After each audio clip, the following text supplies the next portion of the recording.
수소에 관한 김민수 대표님의 생각을 들어볼까요? 네, 일단은 뭐 수소 쪽 괜찮은데 당장 내일이죠. 일진 솔루스. 네네. 네. 그거 저 상장하는 거예요? 9월 1일이니까 내일이네. 네, 내일입니다. 네네. 그러다 보니까 그냥 느낌이 그랬습니다. 음. 이전에 또 다른 분들 많이 하셨을 텐데 그래도 어떻게 하셨어요? 네, 내일 또 들어오는 날이다 보니까 이런 때 그래도 한번 더 얘기해서 제 뷰를 말씀드리는 게 맞지 않나 네. 생각이 들어서 말씀드리는데, 근데 지금 일진 솔루스 내일 뭐 지금까지 인기를 보게 되면 당연히 따상이겠죠. 그래서 시장의 인기를 한 몸에 받을 걸로 보여지고 있는데, 그렇게 되면은 또 그동안 같이 가던 게 대표적으로 일진홀딩스겠죠. 지분 많다 보니까. 그래서 근데 보통 그 전에 상장되기 전에 지분과 관련돼서 엮인 회사들은 상장 전까지는 강합니다. 상장되게 되면은 이런 회사들은 인기가 없습니다. 그렇죠. 네, 그러다 보니까 이 점은 좀 주의하셔서 보시는 게 일단 맞을 것 같고요. 작은 부분에서 보게 되면. 근데 또 하나 눈길이 가는 게 얼진솔루스 거의 뭐 지금 수소 탱크 쪽에서 탄소 섬유와 함께 감싸는 이 탱크 쪽은 거의 뭐 우리나라에서 독보적이죠. 그런데 이게 독보적이라고 아직까지 매출 비중이 거의 뭐 독점적으로 이어진다고 해서 이게 과연 어떤 경쟁력이, 그러니까 즉 기술 경쟁이 이렇게 높은 분야냐라고 했었을 때 솔직히 자세히 뜯어보면 아닙니다. 그래서 아마 일진솔루스를 보면서 나오게 되면은 지금 아예 현대차 같은 경우도 직접 제작할 능력이 있는데 그게 거기 신경 쓰지 않으려고 하다 보니까 그냥 약간 위탁 주는 현상도 나오고 있고, 또 시장에서도 지금 보다 보니까 독일 업체, 프랑스 업체 이러면서 상당히 관련된 쪽에서는 많이 있습니다. 네. 그래서 좀 아마 수소 경제가 또 활성화됐을 때 이 일진 솔루스가 독점적으로 할 수 있는 부분들은 많이 좀 아직까지는 그렇게 강하지는 않다라는 부분들이고, 오히려 종목들 찾다 보니까 상하프론테크 네. 이쪽은 상대적으로 상당히 괜찮더라고요. 지금 관련돼서 막이죠. 이 막과 관련된 멤브레인. 네, 예. 원래 전통적으로 수소 사실 상하프론테크 멤브레인 얘기 이런 거는 오랫동안 우리가 있었죠. 최근에 뭐 그런 쪽 다들 한다고 하는 건데, 뭐 네. 모비스도 뭐 들어가고 그런 건데. 근데 아직까지 네. 상용화 기술을 끌어낸 게 두 회사밖에 없습니다. 글로벌로. 도요타의 자회사랑 네. 상하프론테크 이 두 회사입니다. 그래서 아마 그리고 또 어떤 앞으로 나올 어떤 수소 관련된 쪽에서의 원가 비중을 봤었을 때 막과 관련된 부분들이 거의 차지하는 비율이 한 20% 되거든요. 네. 그런 쪽이다 보면은 경제성도 상당히 높아지고 하게 되면은 이런 관점으로 봤을 때는 차라리 독보적인 기술력으로 먼저 수소 경제를 바라본다라고 하게 되면 상하프론테크가 맞지 않나라는 생각은 드는데, 근데 주가는 많이 올랐습니다. 이게 함정이고요. 그래서 결론적으로는 지금 수소 경제 관련된 얘기, 또 최근 들어서 약 한 일주일간 수소만 쳐보시면 기사가 이만큼 나옵니다. 그만큼 상당히 뜨거웠었죠. 그러다 보니까 거기서 반응하면서 전기차가 막 치고 달리다가 쉬다 보니까 오히려 수소 쪽이 좀 반응을 하죠. 그래서 이쪽에 대한 변화가 이끌었다고 봐야 될 것 같은데, 하지만 또 지금부터 수소 관련된 얘기가 또 강하게 계속 나올까요? 제가 보기에는 또 뉴스만 딱 그친다. 그렇죠. 네, 주가는 또 흔들리죠. 네. 그럴 가능성이 높다고 봐야 되는데, 그 중에서 이제 9월 달에 나오는 이 수소 어벤져스, 탄소 중립 CEO 협의체라고 하는 우리나라의 10대 기업들이 다 들어가죠. 그러다 보니까 거기서는 그때가 다시 모멘텀이 될 가능성이 높기 때문에 시간 차이가 좀 있다 보면은 아직 눈에 보이는 수소 경제 그렇다고 해서 뭐 지금 전기차만큼이나 수소차가 눈에 띄는 것도 아니고, 뭐 수소차가 문제가 아니라 수소 경제가 더 문제죠. 이런 쪽의 변화를 보게 되면 아직까지는 좀 손에 안 잡힌다라는 쪽에서 약간 전기차보다는 조금 좀 먼 쪽의 흐름을 바라보게 되면 이슈가 안 나올 때는 주가가 또 좀 재미가 없어질 것 같습니다. 그렇기 때문에 지금 여기서 신규 매수하는 거는 저는 바람직하지 않을 것 같고요.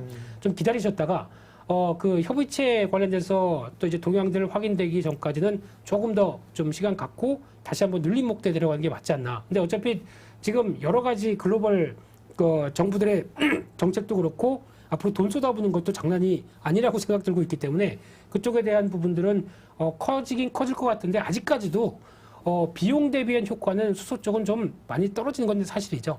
지금 여전히 저희가 보통 얘기하는 수소가 수소 단계가 브라운 수소 뭐 이런 쪽으로 해서 수소 단계도 아직은 그 화석 원료 쪽에서 뽑아내야 되는 그런 현상이기 때문에 네.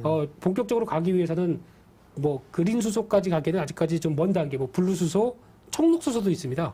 뭐가 뭔지는 영어로 써 있다 보니까 잘 모르겠는데 그래서 총 그 그린 수소로 가기 전까지는 좀 상당히 오랜 시간이 걸릴 거고 그리고 저희가 보통 얘기하고 있는 수전해 그러니까 즉 H2에서 H가 이제 분해가 되면서 나오는 이제 물을 분해해서 나오는 이 궁극적인 흐름들까지 가기에는 그렇죠. 예. 아직 비용이 상당히 많이 들어야 됩니다. 그러다 보니까 그 문제라든가 또 저장이나 운송 문제도 상당히 높죠. 그러면 지금 뭐 가스관을 지금까지 쓰는 가스관을 통해서 수소를 이어간다고 하는데도 폭발의 위험성은 상당히 크고요. 거기다 보면은 또 고체로 들어가야 되는데 그러면 또 암모니아랑 결합을 해야 된답니다.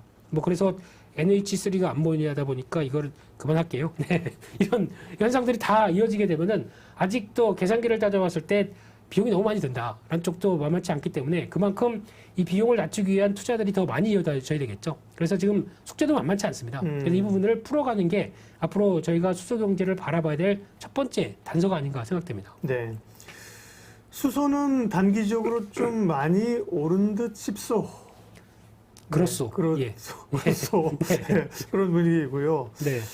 그럼에도 불구하고 어쨌든 간에 이럴 때 공부를 해둬야 된다니까요. 네. 그래서 이제 세상 관심 없을 때 또 뭔가 촉매가 나오기 전에 이런 거를 사야 되는 거죠. 뭐 그 상하프론테크 같은 경우는 한상혁 과장이랑 우리가 옛날에 풍수태 이런 거 할 때 사실은 꽤 오래전에 얘기를 했어요. 근데 뉴스 안 나오면 관심 없죠. 맞습니다.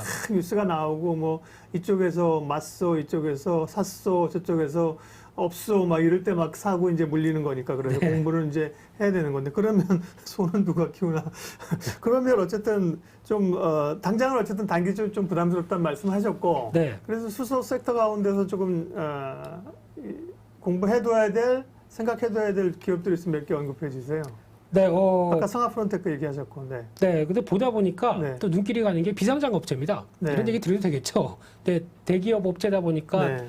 혹시나 비상장 쪽도 관심 있다라고 하게 되면 이 회사는 한번 찾아보시는 게 좋을 것 같습니다. 예전에 SK 건설이죠. SK 건설인데 회사가 이름을 바꿨습니다. SK 에코플랜트랍니다. 네. 네, 이름이 상당히 친환경적으로 바뀌었네요. 근데 이 회사가 앞으로 SK 그룹 쪽에서 하는 일이 상당히 많아지는 것 같습니다. 그래서 지금 그동안 저희가 알고 있기는 뭐 SK 건설하면은 브랜드가 하나 있었는데 그 뭐죠? 무슨 SK 무슨 뷰? 뭐 SK뷰. 예, 그거였죠.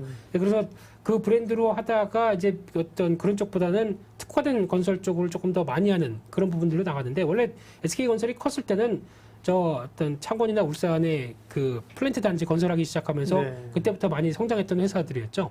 근데 그쪽에 강점을 안고 이 수소 플랜트 관련된 쪽에서 강점을 많이 안고 있습니다. 그러다 보니까 혹시나 제 생각에는 비상장 쪽으로도 이 수소 관련된 쪽에 모멘텀 불 때 나중에 상장할 때 가장 큰 또 좀 도움이 될 대표적인 회사라고 생각 들고 있기 때문에 네. 관심은 가고 있는데 뭐 비상장 주식을 매매하려면 사는 게 어렵죠.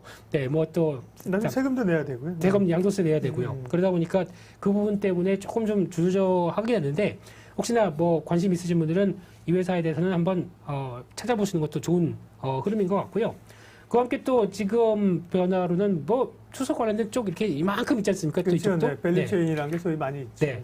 근데 이제 누가 얼만큼 또 독자적으로 하느냐에 따라서 좀 많이 달라질 걸로 보여지고 있는데 그래도 그동안 업력과 비교해서 앞으로도 잘할 수 있겠다. 그러니까 즉 지금도 괜찮은데 앞으로 수소가 조금 더 활력소를 불러일으키겠다라고 하는 회사를 기준으로 살펴보게 되면은 예. 제가 보기엔 효성중공업 같습니다. 네, 이 회사가 뭐 효성 쪽은 수소 쪽 많이 올인하고 있죠. 그럼에도 불구하고 효성중공업을 바라보는 이유가 특히 효성중공업은 매출의 절반 정도가 건설 쪽이죠. 이쪽도 효성 해링턴 맞죠? 네, 이쪽과 함께 효성에서 또 효성중공업이 잘하는 게 변압기 차단기. 이쪽은 또 현대일렉트릭과 같이 또 관심 있게 봐야 될 부분들이 지난번에 말씀드렸지만 신재생 에너지 관련된 쪽에서 커지면은 이 변압기 차단기 이쪽도 당연히 같이 커지는 분야입니다. 그런 쪽에서 미국에서 관세율 많이 떨어졌기 때문에 당연히 수혜를 보는 부분들이고 그와 함께 또 지금 SK 쪽이 또 잘하는 것 중에 하나가 가스 쪽이 있었죠. 그래서 SK 가스와 그 관련된 부분들 건설하고 했었을 때 같이 또 담당했던 부분들이 있다 보니까 한 10년 정도 이 관련된 가스 쪽을 또 해오다 보니까 수소 충전 관련된 쪽도 강점이 있습니다. 그래서 이쪽과 연결하기 상당히 좋은 부분이다라고 하게 되면 효성중공업이 또 앞서 건설 쪽도 말씀드렸지 않습니까? 그러다 보면 건설 업황과 같이 살아나면서 또 신재생 에너지 살아나면서 수소 쪽과 연결된다라고 하게 되면 제일 또 모습은 나쁘지 않지 않을까라는 쪽인데 단기적으로 좀 오른 만큼 약간 또 주춤할 때 관심 있게 봐야 될 걸로 보여지고 있고요. 또 앞서 두퓨 얘기 많이 하셨는데 네. 네, 두퓨 관심 많습니다. 네, 특히 SPU얼셀, 두산퓨얼셀 이제 연료전지 쪽에서는 당연히 수소 경제가 커지면서 관심이 높아지는 분야일 수밖에 없고, 근데 두 가지 차이점은 SPU얼셀은 좀 소형입니다. 그러다 보니까 가정용 쪽이나 좀 이제 그 건물용 뭐 이런 쪽으로 한정 좀 약간 작은 쪽이고, 이 두퓨는 오히려 좀 더 큰 큰 쪽이죠. 거죠. 네, 네. 발전 사업자 쪽이다 보니까 그런 쪽에서 단가가 어디가 세겠느냐라고 하게 되면 당연히 두퓨겠죠. 그래서 이쪽에 대한 변화는 큰데 뭐 지금 전기차도 그렇지만 수소차 밸류 계산하시면 안 됩니다. 못 삽니다.